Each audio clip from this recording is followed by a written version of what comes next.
Hello house. Ẹ káàbọ̀. Ìdí òtítọ́ lèmi máa wà o. Ìdí òtítọ́ dẹ̀ ni mo máa dúró sí. When a case is trending, we will put our mouth into it. Ẹ bá sunkún, kẹ̀kẹ́, káyé yín fẹ́ bàjẹ́, kò kan rú èmi. Any trending issue, a máa ṣe kí ni? A máa ganu sí. Most especially, tí mo bá ṣe kí ni? Káì. Hold on one second. Most especially, tí mo bá ti rí òtítọ́ ọ̀rọ̀. Because gbogbo life tèmi nìyẹn. Tí mo bá ti rí òtítọ́ ọ̀rọ̀, gbogbo ilé tó kó ti tán. Ẹ bá mi share show yìí kó go viral. Ẹ bá mi tẹ pinpin show yìí kó wọnú ayé lọ. Ẹ wá gbọ́ ohùn Fatima. Ẹ wá gbọ́ orí burúkú tó ń sọ pé wọ́n fẹ́ máa ṣe lórí social media fún wa. If Fatima's case is genuine, by all means, tán bá ràn lọ́wọ́, no problem. Show mi náà fẹ́ fún ni. Àbí 1p máa wà nínú owó mi. But why do you people want to be coming online to lie to the general public?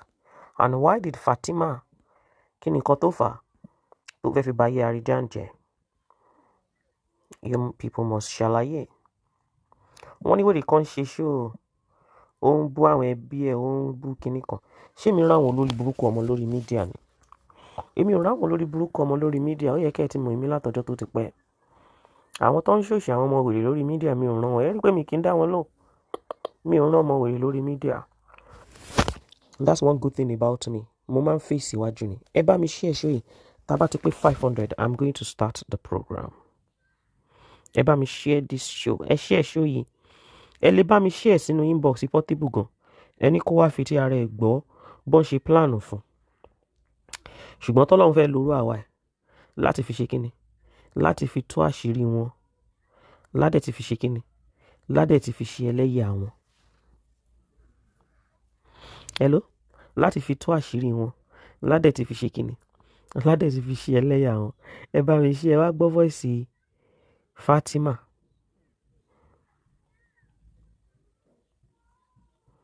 Ẹ wá gbọ́ voice Fatima bí. Ó máa surprise yín gan.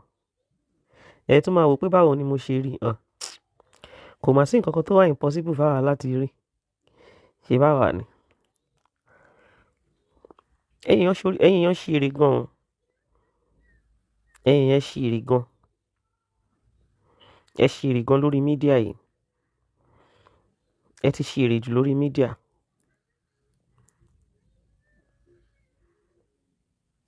Ẹ ti ṣe kíni? Ẹ ti ṣeré gan ní orí mídíà. Ẹ dẹ̀ ní láti dáwọ́ ìwà ìkà dúró. Odosians, share this show please. Share. And let us be active, please. Ẹ bá mi share, tá bá ti wọ 500 dínsìn, mo máa bẹ̀rẹ̀ ètò yẹn. Ìwọ Fatima, picture lawyer ó wà lọ́wọ́ mi. Picture ọmọ ẹ̀kejì tó bí obìnrin ó wà lọ́wọ́ mi. But that one will be on my next show. This particular one, mo fẹ́ fi play voice ẹ̀, mo fẹ́ káwọn ènìyàn gbọ́ irú plan tó sọ pé o ní fún Arijan tó gbé wá sórí social media. Àti wípé àtìgbà tó ti ní plan láti ṣe kíni? Láti wá sórí social media. So that you will know that I know you very well. Okay? Pé information tó wà lọ́wọ́ mi kò kí n ṣe fake. Fatima, Mamadu, Momo. Òun náà máa ń pè ẹ́. Popular name tó máa ń pè ẹ́ sí nìyẹn. Tó mọ̀ ẹ́ sí nìyẹn. Fatima, Muhammadu, Momo. Òun ni popular name tó jẹ́ orúkọ tó máa ń pè ẹ́ sí. Ṣẹ́rí Fatima tẹ́rí lórí screen tó wà níbí. Ilé tí wọ́n display fún yín. Hello. Hey. Hello, baby. Good boy.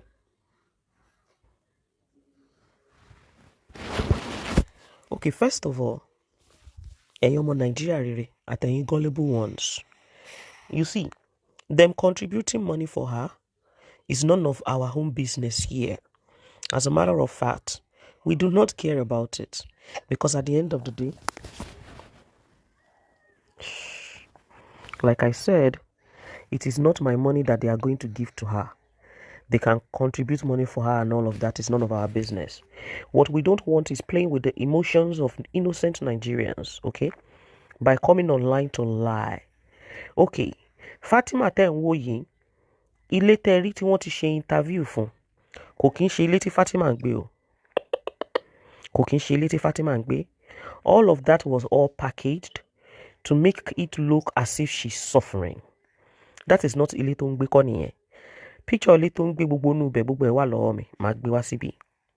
As a matter of fact, ẹ̀yin èèyàn kàn máa observe dáadáa ni.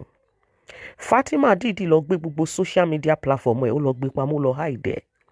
Because ó mọ̀ pé tán bá ti bẹ̀rẹ̀ gbogbo packaging ìsọnù eléyìí tán gbé wáyé, àṣírí máa tú. Àwọn tó mọ Fatima dáadáa, àwọn tó mọ̀ dáadáa, wọ́n ní lórí irọ́ ni pé kí ni Fatima tó jẹ́ pé ó popular lórí media, tó máa ń jó ṣeré-ṣeré, tó máa ń play about, tó máa ń display gbogbo nulẹ̀ tó ń gbé. Show náà ní the same Fatima tí wọ́n wá gbé wá tó wá package pẹ̀lú fake house. So first of all, ilé tí wọ́n fi hàn yín pé Fatima ń gbé yẹn kò kí ń ṣe ilé tó ń gbé. She lives in a very beautiful apartment with her son. That is one. Secondly, Fatima is not suffering. She has a business, okay? Provisions no so konta. All right? Ó ní business gidi tó ń ṣiṣẹ́ gidi tó dẹ̀ ṣe kíni tó ní owó lọ́wọ́ tó wà okay. Nínú voice tí mo máa play fún yín yìí, Fatima ń jẹ́ kó yé wa wípé kíni wípé òun ti fẹ́ ṣe kíni tipẹ́tipẹ́. Òun ti fẹ́ ṣe kíni òun ti fẹ́ ṣe tipẹ́tipẹ́ látọjọ́ tó ti pẹ́. Bọ̀ òun ò mọ tóun ṣe fẹ́ ṣe. Ọ̀rẹ́ ẹ̀ kan tó jẹ́ ìkan nínú àwọn wọ̀wọ́, òun ló lọ ṣe kíni òun ló lọ ṣe interview fún. Tọ́jọ́ packaging tẹ̀rí tó gbé wá online. Èmi tí mo ṣe wà, you guys know me to be a true sayer. I will not come online and start lying to you pé B, A, B, C, D, B nǹkan. I don't do rubbish like that. I will say things the way it is with the evidence that I have with me. Now, Fatima bó ṣe wà yìí, kò ń ṣe pé Portable ò ṣe kíni kò look after ọmọ òun. Hello? Òun ló ṣe kíni òun ló sá lọ. Ṣé ń gbọ́ mi báyìí? As a matter of fact, Fatima tẹ́ ẹ̀ rí bó ṣe wà níbí yìí, ó tẹ̀lé bàbá àgbàlagbà lọ. Bàbá yẹn lọ́ọ̀yà náà pé àwọn ẹbí ẹ̀ bọ́n ṣe wà yìí wọ́n ti ṣe kíni wọ́n ti ń gbé fún ní gbígbóná látàná wípé kí ló dé tí wọ́n fẹ́ bayé Fatima jẹ́. Ṣebí wọ́n ló ṣe kíni ìgbà tí Arijan tó ń look after ọmọ tó dẹ̀ ní kó gbọ́mọ wá tó ṣe ṣebí wọ́n ló sọ pé ó fẹ́ rì máa rì. Ṣe rí Fatima bó ṣe wà ẹ́ kò ń ṣe pé wá package nìkan o. Lẹ́yìn ìgbà tó bímọ fún Arijan tán, ẹ̀yin ọmọ Nàìjíríà rere, Fatima ṣe wedding tó ní lárinrin tó tóbi, kò kí ń ṣe wedding kékeré o. Ó ṣe wedding, nínú wedding yẹn ó bí ọmọ obìnrin. Ọmọ obìnrin yẹn lọ́ọ̀yà lẹ́ni tó bí fún. Ẹni yẹn dẹ̀ ní ẹni yẹn ló ṣe wedding pẹ̀lú, not small wedding no, big massive wedding. Tó wọ white gown gidi ni. Lẹ́ni tó ṣe wedding pẹ̀lú. Wedding tó dẹ̀ ṣe yẹn ó bí ọmọ obìnrin pẹ̀lú ẹni yẹn. Wọ́n ní kí ló dé tí kò gbé ọmọ obìnrin yẹn síta? Kí ló dé tí kò lọ ṣe kíni? Kí ló dé tí kò wá dragi lọ́ọ̀yà? Anyway, ẹ jẹ́ ká gbọ́ voice Fatima. Àbí kí n dúró ká wọ 1000 ká tó gbọ́ voice Fatima ni. Ẹ bá mi share ètò yìí, ẹ share. Ẹ jẹ́ ká wọ 1000 ká tó bẹ̀rẹ̀ sí ní play voice Fatima. Ẹ share ètò yìí. Tẹ́ ẹ bá fẹ́ wá sọ online, tẹ́ fẹ́ wá ja general public ló lè. Hello? Tẹ́ ẹ bá fẹ́ wá sọ online, tẹ́ fẹ́ wá ja general public, tẹ́ fẹ́ wá já wọn ló lè. Ẹ̀yin olè tẹ́ máa ń gbé àwọn criminals wá. Ó yẹ kẹ́ ẹ ṣe kíni? Ó yẹ kẹ́ ẹ máa jẹ́ káwọn ènìyàn mọ̀ pé ẹ kò fẹ́ wá jalè ni. Okay, mò ń bọ̀. Ẹ jẹ́ ká gbọ́ ohùn Fatima. Àwọn nígbà táwọn ẹbí lọ double cross tán sọ fún lẹ́nìí pé kí ló dé tó fẹ́ ṣe kíni? Kí ló dé tó fẹ́ bayé àwọn jẹ́, tó fẹ́ bayé ẹbí jẹ́, tó fẹ́ bayé mọ̀lẹ́bí jẹ́? Fatima, nǹkan kan ò ṣe é, ó dẹ̀ ń parọ́ nítorí ó fẹ́ wá já àwọn ènìyàn lólè. Òun ni Fatima wá send the voice sí kan nínú àwọn mọ̀lẹ́bí ẹ̀. Báwo ni mi ṣe wá ní sọ̀rọ̀? Wọ́n máa ń sọ̀rọ̀. Iye tí bá ṣe pé family ìyá sí mi, wọ́n bá lè bá Portable sọ̀rọ̀ ni. Now, nínú àwọn show tí wọ́n ṣe, ohun Fatima lẹ́ ń gbọ́ yẹn o. Nínú àwọn show tí Fatima ń ṣe, ó ń jẹ́ kó yé wọn níbẹ̀ pé àwọn family gan wọn ò ṣe kíni.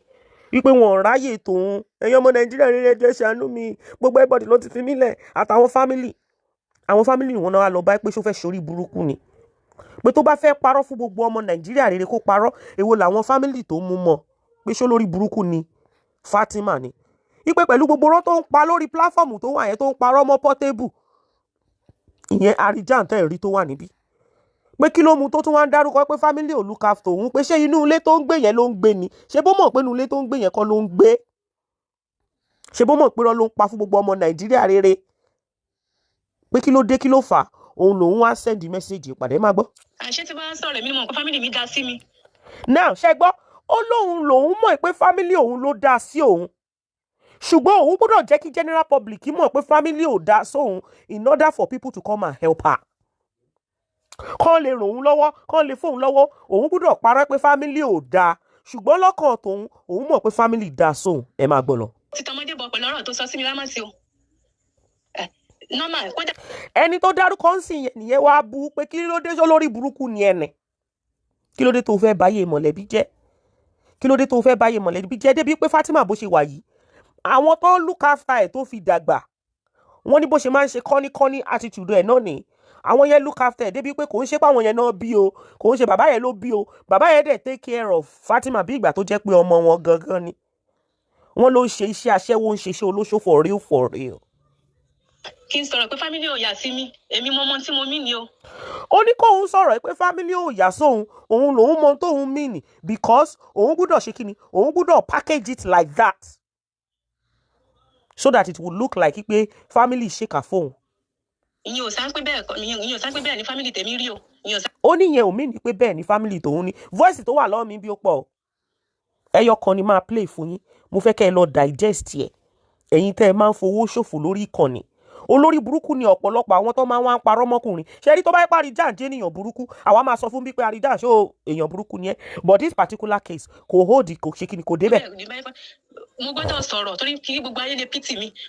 Ó lóun gbọ́dọ̀ sọ̀rọ̀ bẹ́ẹ̀ kí gbogbo ọmọ aráyé lè pity òun, kán lè ràn òun lọ́wọ́. Ṣé yẹ kán máa play pẹ̀lú emotion àwọn ọmọ Nàìjíríà bẹ́yẹn? Fatima ó lóun gbọ́dọ̀ báyé àwọn family òun gan jẹ́ kí gbogbo ọmọ aráyé lè pity òun. Ìjọ yẹ ká máa ṣe gbogbo òṣì báyìí, ìjọ yẹ ká máa gbé gbogbo orí burúkú báyìí wá sórí ìkànnì in order to buy pity on social media. Ṣebí ti Blessing CEO là ń sọ lọ́wọ́ tá àti ìsọ tán, eléyìí tún gbé tiẹ̀ wá, ó fẹ́ wá máa play pẹ̀lú emotion àwọn Nigerians. Do you know how many people tó ń gbé Arejani ṣépè pé kí ló dé tó ṣe bẹ́ẹ̀ yá, wọn ò bá gbé millions fún kò kàn wá, bọ́ ẹ má parọ́ mẹ́ni tí ò ṣẹ̀, ẹ má parọ́ mẹ́ni tí ò yẹ kẹ́ ẹ parọ́ mọ́. Tí Arejani tí ò bá ṣèkà, ẹ má sọ pé ó ṣèkà nítorí pé ẹ fẹ́ wá gbowó lọ́wọ́ general public, ṣẹ́ṣì rí ni. Ìbá Portable sọ̀rọ̀ kó ṣe ohun tó dáa. Ó ní kán lè máa bá Portable sọ̀rọ̀ pé ó ṣe ohun tí ò dáa. So ṣe ẹjọ́ lè yan kàn náà, mo gbọ́dọ̀ rojọ́ yẹn débi pé àwọn èèyàn máa pity mi. Mo gbọ́dọ̀ rojọ́ yẹn in a way débi pé káwọn ènìyàn lè pity mi. Hello? Mi gbọ́dọ̀ ṣe kíni, mi gbọ́dọ̀ sọ ọ̀rọ̀ yẹn in a way táwọn èèyàn máa pity mi. Mo sọ fún yín, inú ilé tán ti interview Fatima, inú ilé tí Fatima ń gbé kọ́ nìyẹn o. She lives in a very nice, clean, pure, luxury room and living room and everything. Ilé tó ń gbé make sense gan ni o. Eléyìí tán fi hàn yín lórí social media was packaged. Hello? Èyí tán fi hàn yín lórí social media was packaged just to make it look as if she is actually suffering. She's not suffering. There's nothing wrong with Fatima. It is all packaged. Ṣé wọ́n fi máa bá Portable jà ni mo ń ṣe? Ó ní nǹkan tó ń ṣe ni wípé kí gbogbo ọmọ aráyé lè bá Portable jà. Story tán wá ń tà fún yín nípa Portable, wọ́n package ẹ̀, ẹni tó package ẹ̀ ọmọ wọ̀wọ́ ni, ṣó yé yín? Òun bá package ẹ̀ in order to sọ pé Lizzy Anjorin win ní Portable, kan lè wá báyé Portable jẹ́. Fatima lẹ́ ń gbọ́ tó ń sọ̀rọ̀ yìí, ọ̀rọ̀ tó dẹ̀ ṣe tó package yìí ó fẹ́ fi báyé Portable jẹ́, òun ló ṣe gbé wá bẹ́ẹ̀ káwọn ènìyàn lè bá Portable jà. Ìjọ́ wo lẹ fẹ́ stop gbogbo wa orí burúkú lórí mídíà? Orí burúkú wo lẹ ń ṣe lórí social media gan? Can't you, like, you people can actually fight Portable, okay? Lizzy can face Portable, Portable can face Lizzy, all right? Kọ́njọ́ máa bára wọn jà one on one. Do you understand what I mean? Without selling the wrong narrative to the general public, without lying to the general public that, nǹkan tó ń ṣẹlẹ̀ sí Fatima lélẹ́yìí. ṣó yẹ yín báyìí èmi ò kí n bá wọn sí nídìí irọ́ o àti ìbàjẹ́ o mo sorry gan I don't know how to do it. You don't need to do that on our social media. ṣé mo kí wọ́n sọ pé family mi tọ́jú mi family ṣe dáadáa tí family bá tọ́jú. ó ní ṣé kò wá lọ sọ́nà láì pé family ń tọ́jú òun family òun ṣe dáadáa as a matter of fact she's going to confirm pé ṣé kò wá lọ sọ pé kì í pé òun lówó lọ́wọ́ òun wà òkè ni. She has her own shop and she's doing well. She sells provisions. There is nothing wrong with her. She just came out to sell that to destroy Portable. Káwọn ọmọ aráyé lè bá Portable jà. Òṣì lẹ́ ń ṣe náà ṣe ya wèrè ni ẹ kàn ń ṣòṣì. tó ń ṣe dáadáa ṣé kí n tún máa sọ síta ni. ó ní ibi tí àwọn fámìlì tó ń wá ti ń ṣe dáadáa. Hello? Ibi tí àwọn fámìlì tó ń wá ti ń ṣe dáadáa ṣé kó òun wá máa sọ síta ni.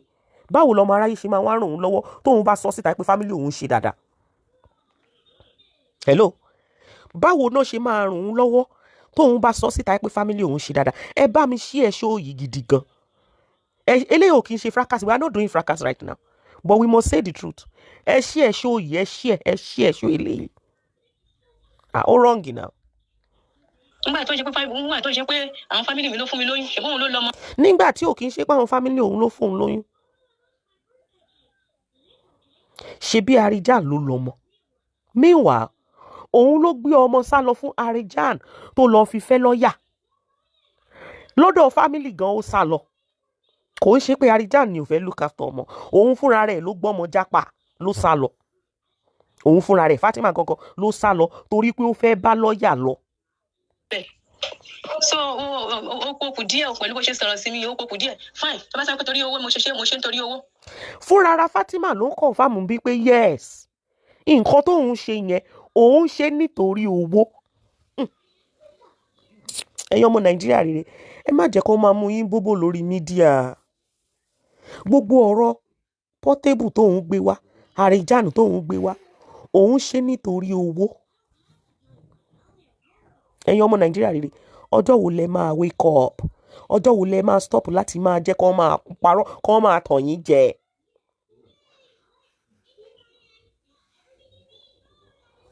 Ẹ jẹ́ ká stop ọ̀rọ̀ òṣì náà. Òṣì ni Fatima ṣe. torí kò easy kéèyàn tọ́mọ fún 10 years kò rọrùn rárá. Torí kò easy kéèyàn tọ́mọ fún 10 years kò rọrùn rárá. Kí ló dé tó gbọ́mọ sá lọ pẹ̀lú lọ́ọ̀yà? Hello? Kí ni nǹkan tó fà tó fi gbọ́mọ sá lọ pẹ̀lú lọ́ọ̀yà? Lọ́ọ̀yà tó bí ọmọbìnrin fún kọ́. Mo ní gbogbo picture yẹn wà lọ́wọ́ mi o. Everything wà lọ́wọ́ mi o. But má ti drop eléyìí fún wọn. Màá jẹ́ kán wá jẹ eléyìí náà. Màá tún wá yín jẹ. Màá tún padà wá. ọmọdé máa mọ bàbá ẹ̀ kálukú orúkọ bàbá rẹ̀ ló ń jẹ́ Mariam ń jẹ́ orúkọ bàbá rẹ̀ Mabubu náà ń jẹ́ orúkọ bàbá rẹ̀. Ṣé ẹ gbọ́n sìn? Ó ní Mariam ó ń jẹ́ orúkọ bàbá ẹ̀. Mariam ni ọmọ lọ́ọ̀yà. Mabubu náà ó ń jẹ́ orúkọ bàbá ẹ̀. Mabubu òun ló claim as ọmọ Portable tí Portable dẹ̀ sọ fún un pé kó jọ kó ṣe kíni. Hello? Kó jọ kó ṣe kíni. Kó bá òun wá ṣe DNA test. ó wá ń sọ̀rọ̀ sí mi yàfùyàfù fine ó ti sá pé ṣèbí mo ti rí màálì lẹ́yìn ìgbà yẹn ó máa lọ wá fọ́tò jáde kó sẹ́ǹdẹ̀ sí Portable ṣùgbọ́n. Ó ṣe gbọ́n sìn ó ní ìkan nínú àwọn family yẹn wá sọ fún un nínú àwọn voice tó ṣì wà lọ́wọ́ mi tó pọ̀ wípé wá ṣé wèrè ni ẹni ṣé bó o ti rì márì ṣé bó o ti fi ọkọ mi ṣé bí wọ́n ló gbọ́mọ sá lọ fún Portable ṣé bí you are living a good life ṣé bí you are comfortable kí ló dé tó ń wá ń jáde nísìn àwọn tó ń ṣe interview fún ẹ tó ń ṣe interview pẹ̀lú ṣó o sòtítọ́ fún wọn ni kí ló dé tó o sòtítọ́ fún wọn voice ṣì wà nílẹ̀ bọ̀ á jẹ́ kẹ́ tí má ti drop ilé tán má jẹ́ kẹ́ ṣòṣì tẹ́ bá ti ṣòṣì tán má tún wá padà wá.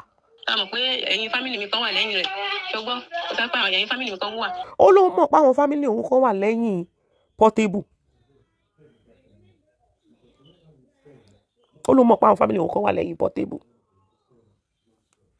wàhálà ìbàdàn bá ṣàṣọlọ sọ́bọ̀ wọ́n ṣì máa jàre torí 10 years tọ́mọ rẹ̀ ti wà lọ́wọ́ mi lélẹ̀. Ó ní tán bá wá sọ́lọ sọ́bọ̀ torí òun mọ̀ pé ó fẹ́ lọ parọ́ mọ́ Portable ni o bọ̀ tán bá sọ́bọ̀ òun sì máa jàre torí 10 years tọ́mọ ti wà lọ́wọ́ òun ni kí ló dé tó gbọ́mọ sá lọ fún ẹni tó sọ pé ó lọ́mọ tó bá pé òun ló lọ́mọ ń tòótọ́ wọ́n ní DNA is needed gbọ́mọ wá jẹ́ kán ṣe DNA fún. 2000 ló sì fún rí mo ṣì wà lórí ọ̀rọ̀ mi o. Ó wá tún sọ ó lóun sì máa continue láti sọ pé 2000 naira ló ti fún rí òun sì wà lórí ọ̀rọ̀ òun. tó bá mo ko Portable go jáde yóò sọ̀rọ̀ mo expect ọ̀rọ̀ rẹ̀ so tó bá fẹ́ wà lẹ́yìn ẹ̀ kó wà lẹ́yìn rẹ̀ mo mọ̀ pé tá bá fà lọ fà bọ̀ ọ̀gá ni Àmúdà 10 years kéèyàn tọ́jú ọmọ fún 10 years. Ó ní tóun bá fà lọ fà bọ̀ ọ̀gá ni Àmúdà 10 years kéèyàn tọ́jú ọmọ for 10 years but ṣó sọ fún wọn bí tó ti tọ́jú ọmọ for 10 years ipò òun gbọmọ sá lọ àti wípé kò ń ṣe pé Portable ò máa ṣe fún ọmọ in question òun dẹ̀ mọ̀ọ́mọ̀ wàá parọ́ mọ́ Portable ni kí ló ṣẹlẹ̀ sọ́kọ ẹ̀ lọ́ọ̀yà kí ló dé tó o fi sọ pé o fẹ́ wá parọ́ mọ́ Portable voice ṣì pọ̀ ó ṣì pọ̀ ń bí o ó ní ìkan tó lélẹ̀ so ele mi ò tí fẹ́ play àwọn yẹn another one tún ni another one ni ìdí tí mi ò ní tí play yẹn náà ṣùgbọ́n ó ní ìdí tí mo dẹ̀ fi send ẹ̀ sí ẹ náà ṣùgbọ́n mi ní tí play àwọn yẹn ẹ tún wá parọ́ fọmọ Nàìjíríà rere nítorí oúnjẹ òfò tẹ́ ẹ fẹ́ jẹ ẹ tún máa bọ̀ ẹ wá parọ́ fún àwọn ọmọ Nàìjíríà olórí burúkú gbogbo yín kọ́ máa ti gbé show wá sórí social media ní báyìí wèrè yín máa ganu sí tó lórí burúkú yín bá gbé show wá aláyé bàjẹ́ ni òfò yín ẹ ní fẹ́ jẹ́ káwọn èèyàn ganu sí ṣe fẹ́ ṣòfò ni ṣé olórí burúkú ni yín ni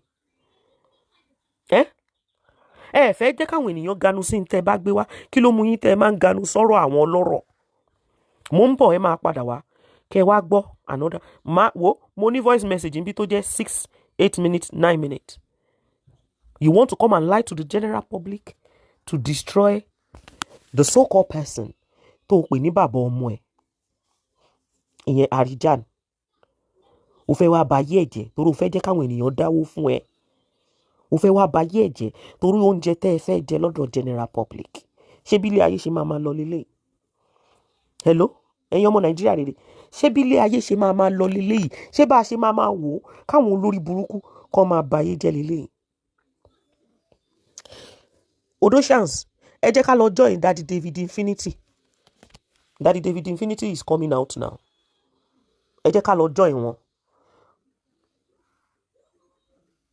Mo ń bọ̀. Orí social media náà ni màá wà ìlú Canada ni màá wà láṣẹ Èdùmàrè. Ẹ jọ mo ń bọ̀. Gbogbo ẹ̀yin mọ́mì mẹ́yìn dáàdì mi gbogbo ẹ̀yin tẹ́ bá mi rajà nígbà tí mo display ní aṣọ gbogbo yín sì mo ti lọ send ọjà yẹn ṣé gan ni ẹkú ìtọ́jú mi. Ẹ jẹ́ ká lọ join àwọn èèyàn like aṣọ tí mo wọ̀ fún Easter.